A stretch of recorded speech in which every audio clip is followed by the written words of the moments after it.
Ten power న్యూస్కు స్వాగతం. నర్సీపట్నంలో ప్రగతి degree కళాశాలను ఉలవాల సత్యబాబు అనే వ్యక్తి నిబంధనలకు విరుద్ధంగా నడుపుతున్నారంటూ జయంత్ ఎడ్యుకేషనల్ సొసైటీ సభ్యుడు పి రామకృష్ణ తీవ్ర ఆరోపణలు చేశారు.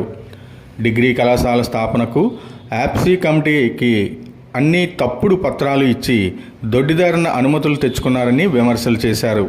ఇదే విషయమై ఇప్పటికే యాప్సీ కమిటీకి ఆంధ్ర యూనివర్సిటీ వీసీకి ఫిర్యాదు చేశామని, కోర్టులో కూడా కేసు వేయడం జరిగిందని అన్నారు. బుధవారం ఉదయం ఆంధ్ర యూనివర్సిటీ నుండి 3 కమిటీ విచారణకు వచ్చింది. ప్రగతి కళాశాల ఏర్పాటులో లోపాలను రామకృష్ణ కమిటీ ముందు ఉంచారు. ఈ సందర్భంగా రామకృష్ణ మీడియాతో మాట్లాడారు.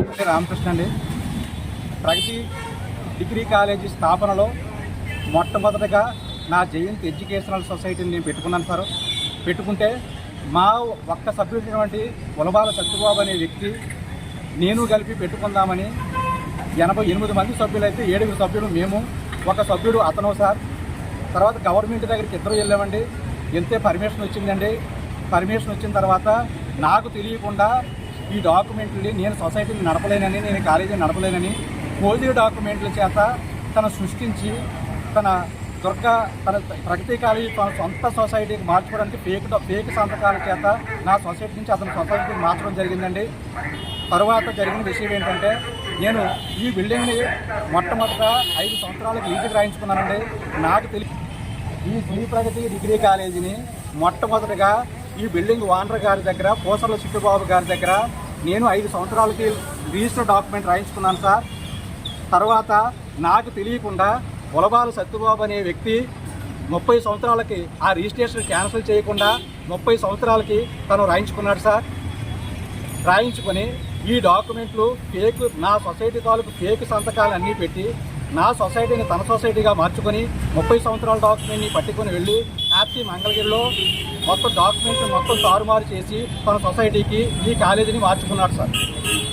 మార్చుకొని మళ్ళా ఈ కమిటీ నేను 2 పర్యాయాలు మంగళగిరి యాప్సీ ఆఫీస్కి వెళ్ళి, సార్ నాకు జరిగిన అన్యాయం ఇది అని 2 పర్యాయాలు కంప్లైంట్ చేశాను సార్.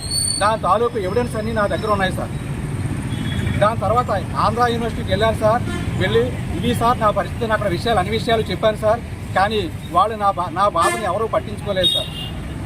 తర్వాత ఈ ఫ్లోర్లో కనిపించేటువంటి గ్రౌండ్ కాకుండా 1st, 2nd వారికి రాశారు సార్. 1st, 2nd వారికి రాస్తే ఫస్ట్ ఫ్లోర్లో Shaili cuts and family television, Sriram seat, Vaibhav jeweller, Shri Krishnaji laboratory మొత్తం అన్నీ 1st ఫ్లోర్లో ఉన్నాయి సార్. మొత్తం ఒక డిగ్రీ కాలేజీకి పర్మిషన్ 200 స్క్వేర్ ఫీట్ కావాలి. ఖాళీగా ఉంది మాత్రమే 4000 స్క్వేర్ ఫీట్ సార్. ఉన్నదంతా కమర్షియల్ బిల్డింగ్ సార్. ఇక్కడ ప్లే గ్రౌండ్ కూడా ఏమీ లేదు సార్. ఇక్కడ పిల్లలు వస్తే ఆ పిల్లలు పార్కింగ్ కూడా పెట్టడానికి ఇక్కడ ఏమీ లేదు సార్. ఇలాంటప్పుడు నాకు జరిగిన అన్యాయాన్ని ప్రెస్ వారి దగ్గరికి వచ్చి నా విషయాన్ని చెప్పుకున్నాను సార్. దయచేసి నాకు అందరూ కలిసి నాకు న్యాయం చేస్తారని మిమ్మల్ని అందరినీ కోరి ప్రార్థిస్తున్నానండి.